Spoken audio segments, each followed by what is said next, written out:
सब लोग? चलिए, सर ने बताया होगा कि हम क्या स्टार्ट करेंगे आज। आप लोग तैयार करके आए हो? एमपी तैयार करके नहीं आए? कोई भी नहीं है? फिर आंसर राइटिंग कैसे करोगे? सर ने बोला होगा ना कि 45 मिनट का बाद में टेस्ट रहेगा, उसमें आपको लिखना है। ऐसा बताया क्या? मतलब 45 मिनट हमारा क्या चलेगा, डिस्कशन चलेगा उसी टॉपिक पर जो टॉपिक आपको लिखने दिया जाएगा। अच्छा, ठीक है।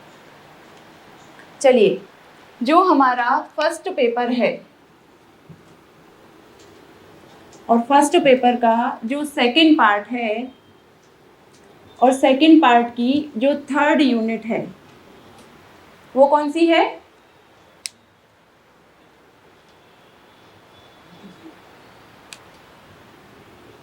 हमारी जो यूनिट है वो क्या है? एमपी की जो ज्योग्राफी है वो इसमें हम पढ़ेंगे। फर्स्ट और सेकंड यूनिट में अगर हम देखें तो फर्स्ट में क्या है हमारा? वर्ल्ड ज्योग्राफी है, सेकंड में हमारी इंडियन ज्योग्राफी है और थर्ड में हमारी क्या है? एमपी की ज्योग्राफी है। तो यहाँ पर एमपी की ज्योग्राफी में अगर हम डिस्कशन देखें तो डिस्कशन में सबसे पहले हम क्या करेंगे? एक दायरा सीमित कर लेंगे, यानी कि एक हमारे पास क्या होनी चाहिए? बाउंड्री होनी चाहिए। और बाउंड्री हम किसको लेंगे? जो हमारा सिलेबस है। बाउंड्री क्या है? जो हमारा सिलेबस। तो सबसे पहले मैं यहाँ पर सिलेबस लिखूंगी और फिर उसके बाद जो सिलेबस है उसके अकॉर्डिंग हम क्या करेंगे? हम जो भी क्यूआईपी होगा वो करेंगे। तो यहाँ पर अगर हम पहले देखें तो पहले अगर सिलेबस में देखें तो क्या है? भू आकारिकी, एमपी की जो भू आकारिकी है वो है। उसके बाद सेकंड अगर हम देखें तो यहाँ पर जो प्राकृतिक वनस्पति है और जो हमारी जलवायु है वो है। उसके बाद हम तीसरा अगर देखें तो तीसरे में आ जाएगी हमारी मृदा, मृदा से रिलेटेड चीज़ें हैं। फिर उसके बाद आ जाएंगे हमारे खनिज और ऊर्जा संसाधन। क्या आ जाएंगे? खनिज और ऊर्जा संसाधन। और उसके बाद लास्ट अगर हम देखें तो क्या आ जाएगा? हमारी जो जनजातियां हैं। तो यहाँ पर हमने क्लास की एक बाउंड्री देख ली है और वो बाउंड्री क्या है? हमारी जो थर्ड यूनिट है सेकंड पेपर, फर्स्ट पेपर के सेकंड पार्ट की, वो क्या है? हमारा जो सिलेबस है एमपी का, भू आकारिकी, प्राकृतिक वनस्पति व जलवायु, मृदा, खनिज और ऊर्जा संसाधन और जनजाति। तो इन सारी चीज़ों पर हम क्या करेंगे? टॉपिक को क्या करेंगे? डिस्कस करेंगे। और एक और हमारा टॉपिक है वो क्या है? उद्योग। और उद्योग में हमारे सिलेबस में ही दिए हुए हैं कृषि से रिलेटेड, वन से रिलेटेड और जो खनिज हैं उनसे रिलेटेड। ठीक है, तो यहाँ तक क्लियर है सबको? ये है हमारा थर्ड यूनिट का सिलेबस और सिलेबस में हमारे एमपी में ज्योग्राफी में केवल इतना ही दिया हुआ है। अब हम एक एक करके क्या करते हैं, इनको देखते हैं। तो सबसे पहले अगर हम पहले पॉइंट को देखें, पहला पॉइंट क्या है हमारा? भू आकारिकी। और भू आकारिकी में अगर हम एमपी के हिसाब से देखें, मैप पे कोई हंसेगा नहीं है ना? एमपी के हिसाब से अगर हम देखें तो यहाँ क्या है हमारा? ये वाला है पोर्शन, वो क्या है हमारा? मध्य भारत का पठार। ये वाला जो एरिया है वो हमारा है बुंदेलखंड। ये वाला जो एरिया है वो हमारा है रीवा पन्ना। और उसके बाद ये जो हमारा एरिया है वो क्या है हमारा?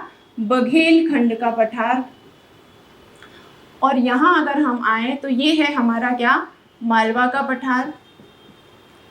और उसके बाद ये जो एरिया है ये है हमारी क्या? नर्मदा घाटी, सोन नर्मदा घाटी। और यहाँ का जो पार्ट है वो क्या है हमारा? सतपुड़ा। तो ये सब आप लोग जानते होंगे। तो यहाँ पर भू आकारिकी में अगर हम देखें, यानी कि ज्योग्राफिकल जो रीजन है उसमें देखें, तो हमारा एमपी इस तरह से क्या है? बटा हुआ है। और इसको अगर हम देखें, हम इसको 3 भागों में डिवाइड करते हैं। जैसे कि कई बार होता क्या है, क्वेश्चन अगर आपको पूछा जाएगा कि मध्य प्रदेश की क्या बताइए भू आकारिकी को समझाइए या मध्य प्रदेश की जो भौगोलिक स्थिति है उसको समझाइए, तो ये मैप हम क्या करते हैं अधिकतर लोग बना के आएंगे एज इट इज। उसके बाद अगर हम इसकी एक और देखें तो यहाँ पर हम इसको कैसे बांट सकते हैं, एक तो हो जाएगा हमारी जो मध्य प्रदेश की उच्च भूमि है, भू उच्च भूमि, तो ये जो पांचों पॉइंट जो है मध्य भारत का पठार, बुंदेलखंड का पठार, रीवा पन्ना का पठार, मालवा का पठार और नर्मदा सोन घाटी, ये इसमें आ जाएंगे। फिर उसके बाद जो दूसरा हम बांटते हैं वो क्या रहता है हमारा सतपुड़ा, और तीसरा जो हम बांटते हैं वो क्या हो जाता है हमारा बघेलखंड का पठार। तो ये मैंने सिर्फ आपको क्या दिया है, एमपी का एक रिव्यू दिया है कि कौन सी भौगोलिक स्थिति में कहाँ कहाँ क्या क्या रहता है। तो ये सब आपको क्या होगा, क्लियर होगा। अगर हम भू आकारिकी में देखें तो यहाँ पर आपको क्या क्या देखने को मिलेगा, आप इस टॉपिक में पर्वत को कंप्लीट करेंगे, इस टॉपिक में आप किसको कंप्लीट करेंगे, नदी को कंप्लीट करेंगे। तो जितनी भी भौगोलिक चीजें हैं वो सारी चीजें आप क्या करेंगे यहाँ कवर करेंगे। तो एक तो आपका पूरा भौगोलिक क्षेत्र हो गया, एक आपके पर्वत हो गए, और पर्वत हमारे मध्य प्रदेश में केवल कितने हैं, 2 ही हैं। और उन 2 में से अगर हम देखें, पहला है हमारा विंध्याचल पर्वत और दूसरा है हमारा क्या, सतपुड़ा। और नदियों में भी कई सारे क्या हैं, नदी तंत्र आते हैं, और नदी तंत्र में हम देखें गंगा यमुना आता है, गोदावरी आता है, उसके बाद हमारी जो नर्मदा ताप्ती है वो वाला आता है, और कभी कभी किसी किसी बुक में हमें जो माही नर्मदा तंत्र है वो भी आता है। अब हम देखते हैं कि हम QIP यानी कि जो क्वालिटी है उसको इम्प्रूव कैसे करें। जैसे मैं आपको एक एग्जांपल से बताऊं, मान लीजिए हम नदी से क्वेश्चन उठाएं, नदी से अगर हम क्वेश्चन उठाएं तो यहाँ हमने क्या किया, 3 नंबर में आपको माही नदी लिखने को आया, क्या आया, माही नदी। और माही नदी में 3 नंबर में अगर हम एक एवरेज स्टूडेंट को देखें तो वो क्या करके आएगा कि इसका उद्गम कहाँ से होता है, मध्य प्रदेश के धार से, उद्गम लिख देगा उसका, ठीक है। उसके बाद उसका क्षेत्र लिख देगा या फिर उसका विस्तार लिख देगा, और ये कहाँ कहाँ विस्तार होती है, एक तो हमारे मध्य प्रदेश में, राजस्थान में और गुजरात में। उसके बाद जो तीसरा पॉइंट लिखेगा जो क्या है, मेन है, वो क्या है, ये कर्क रेखा को क्या करती है, 2 बार काटती है। ये हो गया क्या, एक नॉर्मल। लेकिन अगर हम क्या करें, इसी आंसर को इम्प्रूव करें, तो इस आंसर को इम्प्रूव करने में हम किस पॉइंट को ले सकते हैं, हम इस पॉइंट को ले सकते हैं। हमें मिलेंगी कितनी, 2 लाइन या 3 लाइन, ठीक है। तो ये सारी चीज़ें हम इतने पोर्शन में ले आएंगे। उसके बाद हम क्या करेंगे, जो हमारा थर्ड पॉइंट है, थर्ड पॉइंट पर यही हम क्या करेंगे, छोटा सा इंडिया का मैप बना देंगे, ठीक है। उसके बाद कर्क रेखा को बना देंगे। उसके बाद हम क्या करेंगे, माही नदी को निकालेंगे, एक बार वो यहाँ से जाएगी और एक बार यहाँ से आके क्या हो जाएगी, वो खंबात की खाड़ी में गिरेगी। तो यहाँ हम लिख देंगे क्या, कर्क रेखा, और यहाँ लिख देंगे हम क्या, माही नदी। तो यहाँ पर जो इम्प्रूवमेंट मैं आपको बताना चाह रही हूँ वो क्या है कि जनरली हम कॉपी में क्या करते हैं, कर्क रेखा को 2 बार काटती है माही नदी, ये लिखते हैं, सब लोग यही लिखेंगे। लेकिन अगर हम इस लाइन को ना लिखकर हम ये डायग्राम बना दें, और डायग्राम में हमने कर्क रेखा को दिखा के हमने बता दिया कि जो माही है वो एक बार इधर से काट रही है और एक बार इधर से काट रही है, तो इस तरह क्या हो जाएगा, ये हमारी जो क्वालिटी है पेपर की उसमें क्या हो जाएगा, इम्प्रूव हो जाएगा। तो यहाँ पर ये जो नॉर्मल क्वेश्चन है इसको हमने क्या कर लिया, इस तरह से इम्प्रूव किया। बाकी जो फैक्ट है वो आप क्या करोगे, आप लाइन में लिखोगे, और जो आपका पीछे जो बचा हुआ है उसमें आप क्या करोगे, एज इट इज डायग्राम बना के आ सकते हो। सबको क्लियर हो रहा है।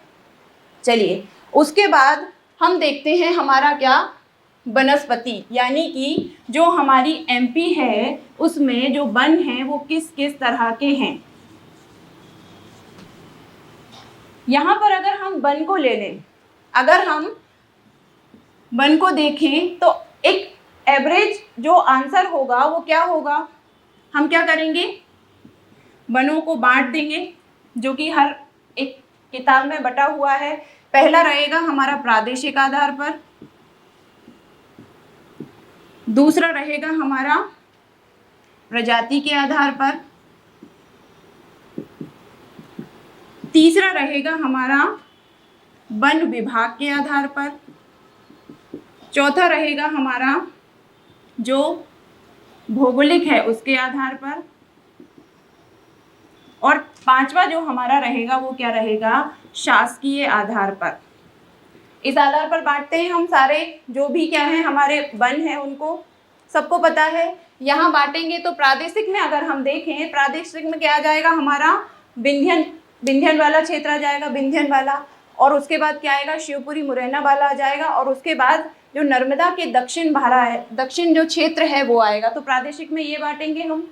उसके बाद प्रजाति में हम साल, सागौन और मिश्रित बांट देते हैं, ठीक है। उसके बाद हम जो वन विभाग है उसके आधार पर क्या है, जो नगर निगम है या जो नगरीय वाले हैं वहां बांट देंगे। और भौगोलिक में अगर हम देखें तो भौगोलिक में हम क्या करेंगे, जो उष्ण कटिबंधीय है वो बांटेंगे, उष्ण कटिबंधीय पर्णपाती बांटेंगे, और जो हमारे क्या है, और जो झाड़ियां वगैरह हैं उनको। और फिर शासकीय में हम क्या करेंगे, संरक्षित, आरक्षित, इस तरह से बांट देंगे, ठीक है। ये क्या होता है, ये हमारा एक एवरेज क्या चला जाएगा, आंसर चला जाएगा, जो कि सब करके आएंगे जो भी मीन्स दे रहा होगा। लेकिन हम बोले कि हमको क्या करना है, ये जो लिखा है इसको हमको क्या करना है, इम्प्रूव करना है। तो इम्प्रूव करने में हम क्या कर सकते हैं, सबसे पहले तो हम इसको तो बदल नहीं सकते, इसको हमें एज इट इज लिखना पड़ेगा। हम क्या कर सकते हैं, इसका जो इंट्रो है, इंट्रो को क्या कर सकते हैं, अच्छा बना सकते हैं। और कैसे बनाएंगे, आप लोगों ने सुना होगा कि जो भारतीय वन सर्वेक्षण रिपोर्ट हर साल आती है तो वो क्या करती है, वनों को जो भी क्षेत्रफल है किसी भी राज्य में उनका वर्गीकरण देती है। तो हम इसकी शुरुआत कैसे करेंगे, इसमें हम लिखेंगे कि भारतीय वन सर्वेक्षण रिपोर्ट, लास्ट कौन सी आई है अभी, लास्ट आई है हमारी 2021 की। तो यहाँ पर हम लिखेंगे कि भारतीय वन सर्वेक्षण रिपोर्ट 2021 में मध्य प्रदेश में कुल वनों का क्षेत्रफल 77,493 वर्ग किलोमीटर है। तो इस तरह मध्य प्रदेश में क्या है, सर्वाधिक वन अगर हम देखें तो हैं, और इसको हम निम्नलिखित भागों में या निम्नलिखित रूप से वर्गीकृत कर सकते हैं। तो हमारी जो शुरुआत है, शुरुआत में हमने क्या दे दिया, शुरुआत में हमने भारतीय वन सर्वेक्षण जो रिपोर्ट है, बहुत कम लोग क्या करेंगे, इससे शुरू करेंगे, समझ पा रहे हो ना। इंट्रो में हम क्या करेंगे, इंट्रो में हम बोलेंगे कि भारतीय वन सर्वेक्षण रिपोर्ट 2021 के अनुसार मध्य प्रदेश में इतने वन हैं, और इस आधार पर अगर हम मध्य प्रदेश में वनों का वर्गीकरण देखें तो कितने प्रकार का हो जाएगा, वो 5 प्रकार का हो जाएगा। और इस तरह लिखकर हम आएंगे। चूंकि हम क्या कर रहे हैं, हम एमपी की ज्योग्राफी देख रहे हैं, ज्योग्राफी देख रहे हैं, तो इन पांचों में से जहां संभव हो हम वहां क्या बना सकते हैं, हम डायग्राम बना सकते हैं, या फिर हम क्या कर सकते हैं, मैप बना सकते हैं। तो अगर हम प्रादेशिक आधार पर मैप को बनाएं तो प्रादेशिक आधार पर मैप क्या बनेगा, एक हो जाएगा हमारा विंध्यन वाला क्षेत्र, एक हो जाएगा हमारा शिवपुरी मुरैना वाला क्षेत्र, और एक हो जाएगा हमारा क्या, नर्मदा के दक्षिण वाला क्षेत्र। तो इस तरह से हम क्या कर सकते हैं, मैप बना के आ सकते हैं। यहाँ आप लिख सकते हैं कि नर्मदा के दक्षिण वाला क्षेत्र, यहाँ आप लिखेंगे विंध्यन कैमूर वाला क्षेत्र, और यहाँ आप लिखेंगे शिवपुरी मुरैना क्षेत्र। तो ये हमारा एक नया पॉइंट चला जाएगा। फिर उसके बाद इन पर तो हम नहीं कर सकते, लेकिन जो भौगोलिक आधार है यहाँ हम क्या कर सकते हैं, यहाँ हम एक एक्स्ट्रा फैक्ट दे सकते हैं। और उसमें अगर हम देखें तो यहाँ भी हम क्या करेंगे, यहाँ भी हम डायग्राम बनाकर जो ये क्षेत्र है उसमें आ जाएगा हमारा क्या, उष्ण कटिबंधीय सदाबहार वन। ये जो क्षेत्र है यहाँ आ जाएगा हमारा उष्ण कटिबंधीय पर्णपाती वन, और ये जो है यहाँ पर आ जाएंगे हमारे जो शुष्क वन होते हैं वो। तो इस तरह हमने एक जो नॉर्मल आंसर हम लिख रहे थे उस आंसर में हमने 2-3 क्या दे दिए, 2-3 एक्स्ट्रा फैक्ट दे दिए, और इससे क्या हो गई, हमारी क्वालिटी इम्प्रूव हुई। पहला हमने दिया कि शुरुआत ही हम कहाँ से कर रहे हैं, भारतीय वन सर्वेक्षण रिपोर्ट के द्वारा। तो इससे क्या हो जाएगा, एक ऑथेंटिक रहेगा। और हम क्या कर रहे हैं, डाटा भी दे रहे हैं कि भाई हमारे मध्य प्रदेश में इतने वन हैं, और हमने मध्य प्रदेश में इतने प्रकार से क्या किया है, इनका वर्गीकरण किया है। और फिर हमने जो एक और इम्प्रूवमेंट दिया वो क्या था, जहां हमने मैप संभव था वहां हमने मैप बना दिया। तो इस तरह जो हमारा सिलेबस है जिसमें क्या दिए हुए हैं, वन, तो इस तरह हम क्या कर सकते हैं, वन को अपने आंसर में फ्रेमिंग कर सकते हैं।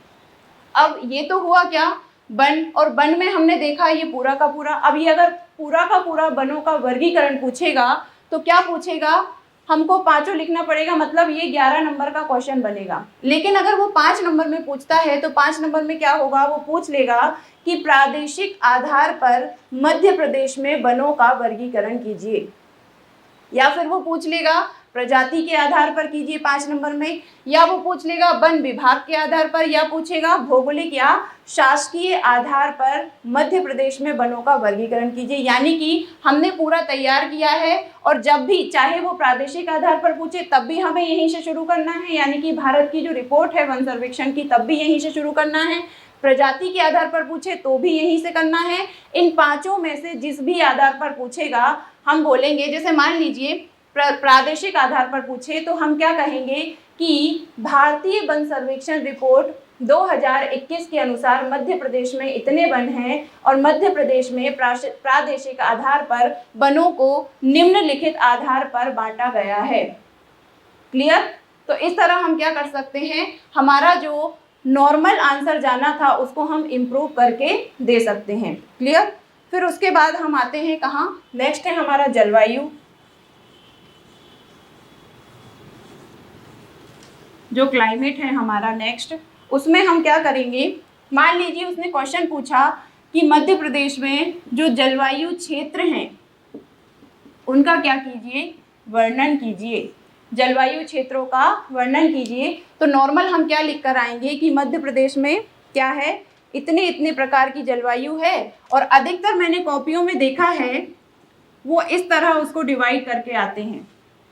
अधिकतर क्या करके आते हैं, वो ऐसे डिवाइड करके आते हैं। इसमें वो लिख देंगे क्या, हमारा जो उत्तर का मैदान है, उत्तर के मैदान की जलवायु, ठीक है। उसके बाद दूसरा आ जाएगा मालवा की जलवायु, मालवा क्षेत्र की। फिर तीसरा हमारा आ जाएगा विंध्यन क्षेत्र की जलवायु, और चौथा हम लिख देते हैं क्या, सतपुड़ा क्षेत्र की जलवायु। तो इस तरह होता क्या है, जो नॉर्मल कॉपियां हैं उनमें मैंने ऐसे आंसर देखे हैं, वो क्या करेंगे, जलवायु क्षेत्र का वर्णन करेंगे, तो इस तरह से उसको बांट देंगे और फिर क्या करेंगे, उनको इनके जो आगे विवरण होगा या उसका डिस्क्रिप्शन होगा उसको लिखेंगे। लेकिन हम इसको ऐसे ना लिख के हम क्या कर सकते हैं, हम इसको मैप में शो कर सकते हैं। मैप में अगर हम देखें, ये हमारा हो जाएगा क्या, उत्तर का जो जलवायु क्षेत्र है वो, ये हमारा हो जाएगा क्या, मालवा का क्षेत्र, उसकी जलवायु हो जाएगी। उसके बाद ये जो बचा ये हो जाएगा हमारा विंध्यन क्षेत्र की जलवायु, और ये जो है ये हमारा हो जाएगा क्या, सतपुड़ा क्षेत्र की जलवायु। उसके बाद क्या कर सकते हैं, हम यही लिख सकते हैं कि यहाँ महाद्वीपीय प्रकार की है, यहाँ सम जलवायु है, यहाँ पर भी सम जलवायु, यहाँ पर ठंड अधिक है और गर्मी कम है। तो इस तरह हम क्या कर सकते हैं, जलवायु को लिख सकते हैं। ये हुआ नॉर्मल से थोड़ा बेटर। लेकिन अगर हमको क्या करना है, थोड़ा और अच्छा करना है, तो हम क्या करेंगे, इंट्रो को अच्छा बनाएंगे और कहेंगे कि मध्य प्रदेश में उष्णकटिबंधीय प्रकार की जलवायु पाई जाती है। और वर्ल्ड हिस्ट्री में आपने देखा होगा कोपेन ने जलवायु का सिद्धांत दिया है, तो हम वहाँ से इसको कनेक्ट करके एमपी में लेके आएंगे और बोलेंगे कि जो कोपेन का जलवायु सिद्धांत है या जलवायु का वर्गीकरण है, उस आधार पर भारत में जलवायु का क्या हुआ है, वर्गीकरण हुआ है। इसी आधार पर कई विद्वानों ने मध्य प्रदेश में भी जलवायु क्षेत्रों का क्या किया है, वर्णन किया है, और यह वर्णन इस प्रकार है। इसको लिख के जो भी हमारी डिटेल होगी फिर हम क्या करेंगे, वो लिख देंगे। तो यहाँ तक क्लियर कि हमको कैसे इम्प्रूवमेंट करना है, कैसे हमको नई चीज़ लेके आना है। हो सकता है आपके पास इससे बेटर चीज़ हो, है कि नहीं, क्योंकि हर किसी का दिमाग एक अलग अलग लेवल का सोचता है। आपने इतना सीख लिया, आप क्या करो उससे ज़्यादा और अच्छा कर सको, ठीक है। उसके बाद अगर हम जलवायु में देखें तो जलवायु में दूसरा क्या हो जाएगा हमारा, वर्षा। वर्षा से भी क्वेश्चन पूछे जाते हैं। तो यहाँ पर जो वर्षा है, वर्षा का वितरण किसमें, मध्य प्रदेश में। यहाँ पर जब मैंने कॉपियाँ देखी तो उसमें अधिकतर स्टूडेंट जो है वो यही डायग्राम बना के आएंगे। किस तरीके का, एक यहाँ बोलेंगे कि 75 सेंटीमीटर से कम, उसके बाद 75 से 100 सेंटीमीटर, उसके बाद 100 सेंटीमीटर से अधिक, ऐसा बनाते हैं हम नॉर्मली। तो इसमें वर्षा के वितरण में सही ये भी है, लेकिन अगर हम क्या करें, इसको थोड़ा और इम्प्रूव कर दें और हम इसको क्या करें, मैप के थ्रू बता दें। और मैप के थ्रू हम कैसे बताएंगे, यहाँ पर हम बोल दें कि ये क्या है 125 सेंटीमीटर, यहाँ हम बोल दें ये क्या है 100 सेंटीमीटर, और यहाँ हम बोल दें 75 सेंटीमीटर। तो ये हमारा मैप भी हो गया, और कहाँ कहाँ कौन कौन सी किस तरह की वर्षा का वितरण है ये भी स्पष्ट दिख रहा है। तो उस डायग्राम में क्या है, हमें अलग से क्षेत्र लिखने पड़ेंगे, लेकिन यहाँ पर बिना क्षेत्र लिखे हमने क्या कर दिया, हमारे एमपी की जो वर्षा का वितरण है वो दर्शा दिया। ये लाइन क्या दिखा रही है कि इस साइड क्या होता है 100 सेंटीमीटर से अधिक, यानी कि 125 के समथिंग वर्षा होती है। ये जो लाइन है यहाँ बीच में हमें दिख रहा है कि यहाँ 100 से 125 के बीच होती है। फिर यहाँ अगर हम जाएं तो यहाँ 75 और 100 से बीच होती है, और इस वाले क्षेत्र में क्या होता है 75 सेंटीमीटर से भी कम वर्षा होती है। तो इस तरह हमने क्या किया, वर्षा का जो वितरण है उसको दिखा दिया। उसके बाद इसमें हम बाकी चीज़ें क्या लिख सकते हैं, प्रभावित करने वाले कारक, जैसे कि उसका समुद्र से दूरी हो गया, भू आकृतिक क्षेत्र हो गया। तो इस तरह बाकी चीज़ें भी हम क्या कर सकते हैं, इसके वितरण में बता सकते हैं। तो क्या वो वाला डायग्राम बेटर था या ये वाला? इसमें हमको अलग से क्षेत्र नहीं बताना पड़ रहा, लेकिन उसमें हमको क्या है वो बनाना पड़ता, लेकिन उसके बाद भी क्या है हमें क्षेत्र बताना पड़ता। ठीक है, उसके बाद हमने सिलेबस में दो चीज़ों को देख लिया है। पहला भू आकारिकी देखा, दूसरा हमने प्राकृतिक वनस्पति और जलवायु। एक हमने क्या किया है, ओवरव्यू ले लिया है कि अगर सीधा सीधा क्वेश्चन आएगा तो हम उसको किस तरीके से अच्छे से लिख सकते हैं नॉर्मल आंसर के अकॉर्डिंग। ठीक है, उसके बाद हम देखते हैं मृदा। मृदा में जैसे हम देखें, अगर हम काली मिट्टी को ही ले लें, मृदा में काली मिट्टी को अगर हम लें तो इसका जो आंसर है वो क्या रहेगा, हम लिखेंगे कि मालवा क्षेत्र में ये पाई जाती है। इसके अन्य नाम रेगुर मिट्टी है, कपासी मिट्टी है। विस्तार अगर हम देखें तो मालवा क्षेत्र के जितने भी जिले हैं वो हम बता देंगे। तो इस तरह से क्या होगा, काली मिट्टी का हो जाएगा। आंसर ये भी गलत नहीं है, आंसर ये भी सही होगा। लेकिन अगर हम क्या करें, इसमें हमारे आंसर में इम्प्रूवमेंट लेकर आए तो हम लिखेंगे निर्माण। और निर्माण आप लोगों ने पढ़ा होगा ज्योग्राफी में, काली मिट्टी का कैसे होता है कि जो दरारी ज्वालामुखी है उसके माध्यम से क्या होता है, लावा का जमाव होता है, उससे बेसाल्टिक चट्टानें बनती हैं, और जब बेसाल्टिक चट्टानों का अपक्षय अपरदन होता है उसके बाद काली मिट्टी बनती है। ये सब हम थ्योरी लिखते किसमें, काली मिट्टी के निर्माण में। लेकिन हम ये थ्योरी ना लिख के हम लिख दें कि दरारी ज्वालामुखी, उसके बाद एरो लगा के हम लिखेंगे, इससे क्या होगा, लावा का जमाव होगा। उसके बाद मैं यहाँ बना देती हूँ, आप समझ जाएंगे, उसी के आगे एरो है। लावा का जमाव होगा, उसके बाद क्या बनेगी, बेसाल्टिक चट्टानें बनेंगी, और इन बेसाल्टिक चट्टानों का क्या होगा, अपक्षय या अपरदन होगा। इससे क्या बनेगी, काली मिट्टी बनेगी। तो समझ में आया कि इस थ्योरी को हमने कैसे क्या कर दिया, एक छोटे से डायग्राम में बता दिया। हम पूरी थ्योरी ना लिख के, पूरी थ्योरी क्या हो जाती कि दरारी उद्भेदन से लावा का जमाव होता है, उसके बाद बेसाल्टिक चट्टानें बनती हैं, और बेसाल्टिक चट्टानों का अपरदन अपक्षय होता है, उसके बाद काली मिट्टी का निर्माण होता है। लेकिन हमको ये थ्योरी ना लिख के हम क्या करेंगे, हम निर्माण लिखेंगे। निर्माण के आगे दरारी ज्वालामुखी, उसके बाद उसका लावा का जमाव, फिर इससे बेसाल्टिक चट्टानें बनेंगी, और बेसाल्टिक चट्टानों का क्या होगा, अपक्षय अपरदन, और इस प्रक्रिया से क्या निकल कर आएगी, काली मिट्टी निकल कर आएगी। तो एक तो ये हो गया हमारा इम्प्रूवमेंट या फिर क्वालिटी का इम्प्रूवमेंट। उसके बाद दूसरा क्या होता है, जैसे कि आप लोग लिखेंगे कि काली मिट्टी जो है या काली मृदा जो है उसके 3 प्रकार होते हैं, एक साधारण काली, एक गहरी काली और एक छिछली काली। तो यहाँ पर हम इसको ना लिख के हम क्या करें, हम इस तरह से डायग्राम बनाएं और इस तरह से इसको क्या करें, 3 भागों में डिवाइड कर दें। और यहाँ अगर हम लिख दें कि साधारण काली, फिर यहाँ हम लिख दें कि गहरी काली, गहरी काली मिट्टी, और यहाँ अगर हम लिख दें छिछली काली मिट्टी,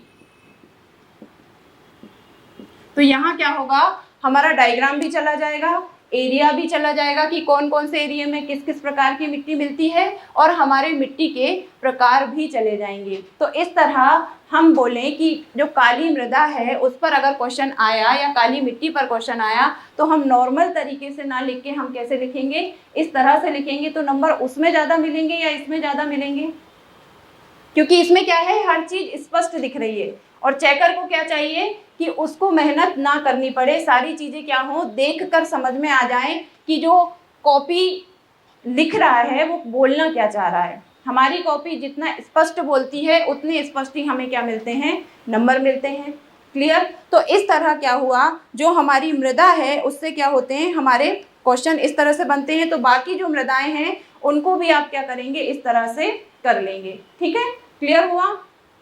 फिर नेक्स्ट हम आते हैं खनिज और ऊर्जा संसाधन। तो इसमें अगर हम खनिज को देखें और खनिज से किस प्रकार के क्वेश्चन आएंगे, तो इसमें हम देखें धात्विक खनिज भी होते हैं, अधात्विक खनिज भी होते हैं। अगर हम एक जो पॉपुलर क्वेश्चन है उसको ले लें और उसमें अगर हम देखें हीरा, हीरा पे क्वेश्चन आ सकता है, बिल्कुल आएगा, और आ भी चुका है, एक नहीं 2-3 बार आ चुका है। तो यहाँ पर हीरे पर कोई नॉर्मल क्वेश्चन क्या लिखेगा कि मध्य प्रदेश में क्या है, ये प्रथम स्थान पर है, सबसे ज़्यादा उत्पादन होता है, और इसकी खदानें वगैरह लिख देगा कि ये खदानें हैं। ठीक है, इस प्रकार से। तो ये क्या हो जाएगा, एक नॉर्मल आंसर हो जाएगा, और आंसर ये भी गलत नहीं होगा। लेकिन अगर हम इस आंसर में इम्प्रूवमेंट लेकर आए तो हम क्या कर सकते हैं, हम इसकी शुरुआत कर सकते हैं कि मध्य प्रदेश आर्थिक सर्वेक्षण, मध्य प्रदेश आर्थिक सर्वेक्षण 2021-22, अभी लेटेस्ट में यही आया है। मध्य प्रदेश आर्थिक सर्वेक्षण 2021-22 में मध्य प्रदेश में प्रमुख खनिजों का उत्पादन किया जा रहा है। यानी कि हम लिखेंगे कि मध्य प्रदेश आर्थिक सर्वेक्षण 2021-22 के अनुसार मध्य प्रदेश में कई प्रमुख खनिजों का उत्पादन किया जा रहा है, जिसमें हीरे में मध्य प्रदेश क्या है, प्रथम स्थान पर है। क्या ये इंट्रो में वजन नहीं है? हमने कहाँ से शुरुआत कर दी, आर्थिक सर्वेक्षण से। यानी कि जो जो मेन चीज़ें हैं अगर हमारे आंसर में स्टार्टिंग में वो चली जाती हैं तो इससे क्या होगा, इससे हमारे आंसर में जो इम्प्रूवमेंट है वो आएगा। और मुझे नहीं लगता कि अधिकतर स्टूडेंट इसको जोड़ पाएंगे, बहुत कम स्टूडेंट ऐसे होंगे जो यहाँ तक पहुँच पाएंगे। क्यों? क्योंकि हम खनिज को इससे कंपेयर कर रहे हैं, और अगर इससे कंपेयर कर रहे हैं मतलब हम आउट ऑफ द वे जा रहे हैं। तो यहाँ पर हमने हीरे को, नॉर्मल आंसर को हमने क्या किया, फ्रेम किया, और फ्रेम में हमने क्या कर दिया, मध्य प्रदेश आर्थिक सर्वेक्षण 2021-22 के अनुसार कई प्रमुख खनिजों का उत्पादन मध्य प्रदेश में हो रहा है, जिसमें से हीरे में मध्य प्रदेश का क्या है, प्रथम स्थान है। उसके बाद जो सबकी कॉपियों में रहेगा, जो इसकी खदानें हैं वो रहेगा। खदानों में भी क्या है, पन्ना में है रामखेरिया खदान, सतना में है मझगवा खदान, और अभी छतरपुर में भी एक बक्सवाहा खदान नई निकल कर आई है। तो इस तरह क्या है, खदानें लिखेंगे। फिर उसके बाद हम जो भी और चीज़ें होंगी वो लिखने के बाद इसके कहाँ आएंगे, निष्कर्ष पर आएंगे। और निष्कर्ष में भी हम क्या करेंगे, वजन देंगे थोड़ा सा। क्यों? क्योंकि बीच की जो बॉडी की जो थ्योरी है उसे हम चेंज नहीं कर सकते, उसको हमें एज इट इज लिखना पड़ेगा। तो यहाँ हम लिख सकते हैं कि मध्य प्रदेश में 90% क्या है, हीरे का भंडारण है, हीरे का भंडारण है। और वर्तमान में देश में मध्य प्रदेश में क्या हो रहा है, सबसे अधिक या सर्वाधिक हीरे का उत्पादन किया जा रहा है। तो इस तरह जो हीरा है वो क्या है, हमारे आंसर में हम नॉर्मल से एक जो अच्छा आंसर है उसको ले जा सकते हैं। क्योंकि ये जो है ये सब जानते हैं कि नहीं। बस इस तरह से हमें क्या करना है, एक या दो चीज हमारे आंसर में ऐसी दे देना चाहिए जो क्या होगा, अलग जाएगी। और जब हम कोई अलग देते हैं और हमारे बाद जो कॉपी आती है उससे उसकी एक्सपेक्टेशन बढ़ जाती हैं, तो हमने कुछ नहीं किया है, लेकिन हमारा जो आंसर है उसके वजह से जो आगे वाले की कॉपी है उसमें क्या हो जाएगा, उसे कम नंबर मिलेंगे, और आगे जितनी भी आएंगी उन्हें भी क्या मिलेंगे, कम मिलेंगे। तो एक तो हमारे आंसर से नंबर बढ़ गए, दूसरा उसकी एक्सपेक्टेशन बढ़ गई, होता है कि नहीं? तो इससे क्या होगा, हमारे नंबर ऑटोमेटिक बढ़ जाएंगे। तो ये जो छोटी छोटी चीज़ें हैं जो क्या करती हैं, आंसर में वजन देती हैं या हमारी क्वालिटी को इम्प्रूव करती हैं। बस इतनी सी क्या करना है, हमें इतना सा एफर्ट करना है, हमें कुछ ज़्यादा नहीं करना है। जो बॉडी है वो सब लिखेंगे, लेकिन जो मेन चीज़ हमें देना है एक्स्ट्रा वो क्या रहेगी, यही रहेगी। क्लियर? फिर उसके बाद बाकी जो है आप कर ही लोगे। जैसे कोयला है, कोयले में 2 भागों में बांटते हैं, एक है हमारा क्या, मध्य भारत का, दूसरा है हमारा सतपुड़ा का। तो ये तो आपको मिल ही जाएगा, ठीक है। उसके बाद हम नेक्स्ट देखते हैं उद्योग। यहाँ पर हमने इसके हिसाब से आंसर देख लिया कैसे इंप्रूव करेंगे यहाँ, फिर यहाँ देख लिया, ये देखा, फिर हम देखेंगे क्या, उद्योग। और उद्योग में चूंकि हमारे सिलेबस में ही उद्योगों को डिवाइड किया हुआ है कि कृषि आधारित उद्योग, वन आधारित उद्योग और खनिज आधारित उद्योग, तो यहाँ पर हम क्या करते हैं, कृषि आधारित उद्योग को उठाते हैं। अब जब भी कृषि आधारित उद्योग आते हैं, हम क्या करते हैं, सीधा लिखना शुरू कर देते हैं। और क्या लिखेंगे हम, चीनी आधारित, चीनी उद्योग, सोयाबीन उद्योग, फूड जो हमारा मेगा फूड पार्क है यानी कि खाद्य प्रसंस्करण उद्योग है वो, तो सीधा हम क्या करते हैं, लिखना शुरू कर देते हैं। लेकिन क्या कृषि पर आधारित यही उद्योग होते हैं? जो कृषि का विकास करते हैं वो भी तो कृषि उद्योग हैं। जैसे कीटनाशक षड्यंत्र हुआ, वो भी कृषि उद्योग है, लेकिन वो कृषि का उत्पाद ना होकर वो कृषि पर क्या कर रहा है, कृषि को और डेवलप कर रहा है, तो वो भी क्या होंगे, वो भी कृषि आधारित उद्योग होंगे। तो इस तरह हम क्या करते हैं, 2 भागों में कृषि को बांट देंगे। जनरली आंसर क्या जाएगा, चीनी उद्योग, सोयाबीन उद्योग, कागज उद्योग, या फिर हम बोले खाद्य प्रसंस्करण उद्योग। लेकिन अगर हमको क्या करना है, इम्प्रूव लाना है, तो हम क्या करेंगे, 2 भागों में इसको बांटेंगे। पहला रहेगा हमारा कृषि उत्पाद पर आधारित उद्योग, कृषि उत्पाद पर आधारित उद्योग, और दूसरा हम ले आएंगे कि कृषि को उन्नत बनाने या कृषि का विकास करने वाले उद्योग। ठीक है, तो यहाँ पर कृषि उत्पाद में क्या आ जाएगा, हमारा चीनी उद्योग आ जाएगा, उसके बाद हमारा सोयाबीन उद्योग आ जाएगा, रेशा उद्योग आ जाएगा, रेशम उद्योग आ जाएगा, कागज उद्योग आ जाएगा, ये सारे आ जाएंगे। और अगर हम उन्नत बनाने या कृषि का विकास करने वाले उद्योग देखें तो यहाँ क्या आ जाएगा, हमारा कीटनाशक षड्यंत्र उद्योग आ जाएगा। उसके बाद बाकी जो चीज़ें हैं, हमारा जीवाणु खाद्य षड्यंत्र है वो आ जाएगा। उसके बाद बाकी चीज़ें अगर हम देखें, यंत्रीकृत कृषि क्षेत्र आ जाएंगे, दानेदार मिश्रित खाद बनता है वो आ जाएगा। इसकी बैटरी डाउन हो गई।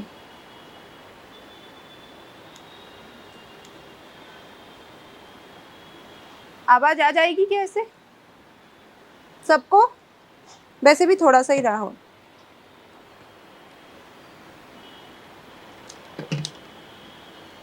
देखिए, तो इस तरह से हम कृषि जो उद्योग है उसको 2 तरह बांटेंगे।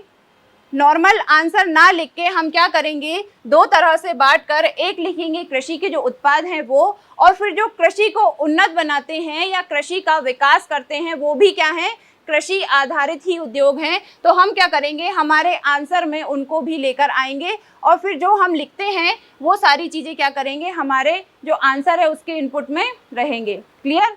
तो इस तरह उद्योगों से हमारे क्या हो जाएंगे, क्वेश्चन बनेंगे। फिर जो लास्ट हमारा टॉपिक है वो टॉपिक है हमारा कौन सा, जनजाति।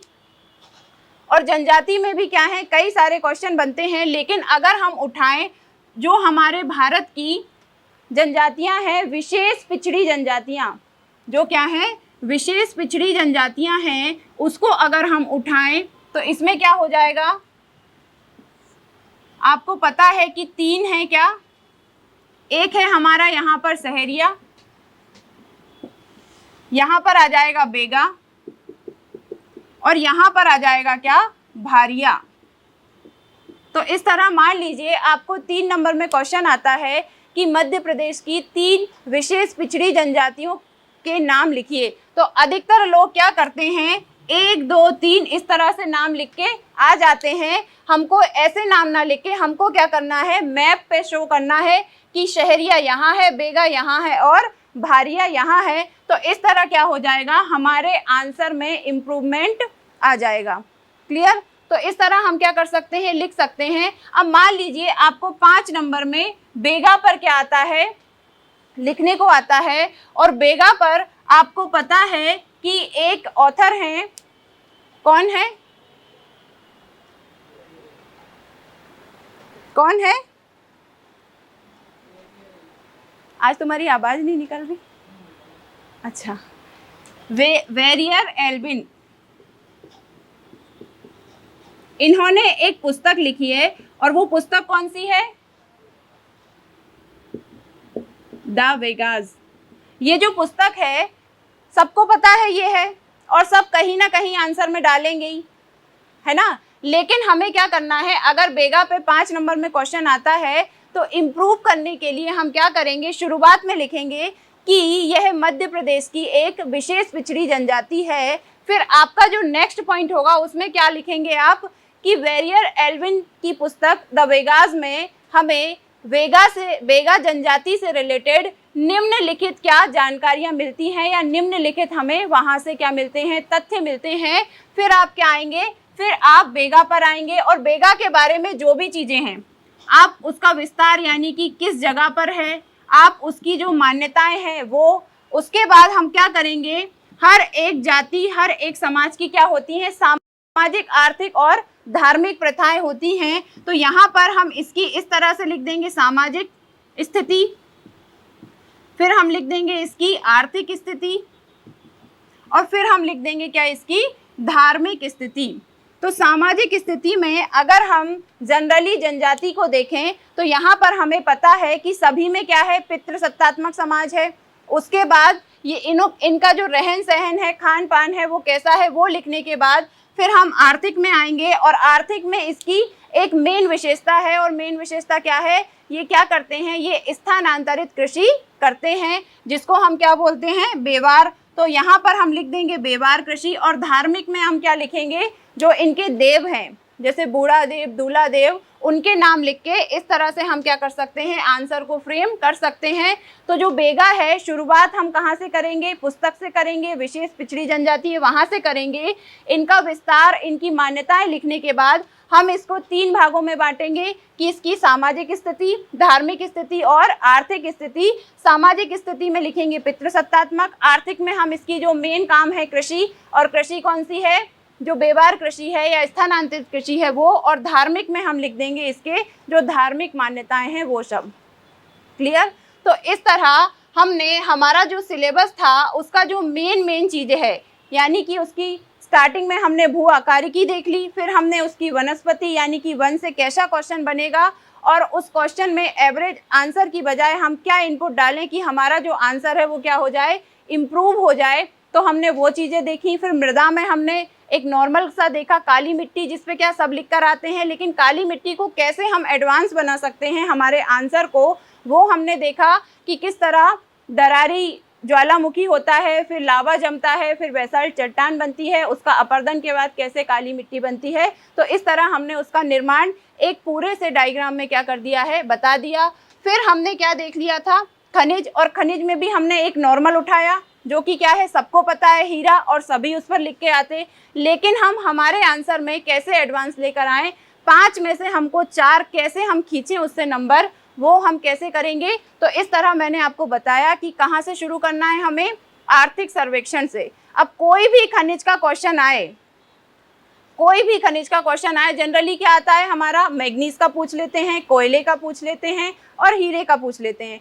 कोई भी जब खनिज का क्वेश्चन आए तो हमें शुरुआत कहाँ से करना है, मध्य प्रदेश के आर्थिक सर्वेक्षण 2021-22 के अनुसार प्रमुख क्या है, कई सारे खनिजों का उत्पादन हो रहा है या उत्खनन हो रहा है, लेकिन मध्य प्रदेश में जो कोयले की स्थिति है वो क्या है, ये है। जैसे हम कोयले का बोलें तो 4th स्थान पर है, तो हम यहाँ से बोल देंगे कि कोयले की स्थिति क्या है, 4th स्थान पर है, और इसका वर्गीकरण निम्नलिखित है। वहीं मैग्नीज का आया तो मैग्नीज का भी हमें शुरुआत यहाँ से करके मेन बॉडी पे जो सब क्या देंगे, कंटेंट देंगे, हमें वहीं आ जाना है। लेकिन शुरुआत या फिर हमको क्या करना है, हमारे आंसर में थोड़ा वजन देना पड़ेगा। फिर उसके बाद हमने देखा उद्योग, और उद्योग में मैंने बताया कि हमें कृषि के जो उद्योग हैं उनको 2 भागों में बांटना है। एक तो कृषि के जो उत्पाद हैं उन पर आधारित होते हैं, और एक किस पर आधारित होते हैं, जो कृषि का विकास करते हैं। फिर जनजाति में हमने एक नॉर्मल क्वेश्चन लिया जिसमें क्या था, हमारी विशेष पिछड़ी जनजातियां, और उसमें हमने देखा कि सीधे नाम ना लिख के हमें क्या करना है, डायग्राम में शो करना है। और फिर हमने अगर देखें कि अगर इन तीनों में से क्वेश्चन बनेगा तो हम कैसे फ्रेम करेंगे जिससे क्या हो, हमारा आंसर सही हो। तो हम जो मेन चीज़ है बेरियल एल्विन की जो पुस्तक, वहाँ से शुरुआत करके बाकी जो चीज़ें हैं वहाँ करके फिर उसको 3 भागों में बांट देंगे। और 3 भाग कौन कौन से होंगे, सामाजिक, आर्थिक और धार्मिक स्थिति। तो इस तरह पूरे एमपी की जो ज्योग्राफी है उसमें किस तरह से आपको इनपुट डालना है, क्या क्या चीज़ें वहाँ इंक्लूड करना है, ये सारी मैंने आपको बताई। और शायद आपको भी लग रहा होगा कि कुछ इम्प्रूव तो हुआ है। लगा क्या वैदिक? पक्का? चलो, तो इस तरह जो जनरल हम थ्योरी पढ़ते हैं या जनरल हम आंसर लिखते हैं उससे कुछ ना कुछ इम्प्रूवमेंट होगा।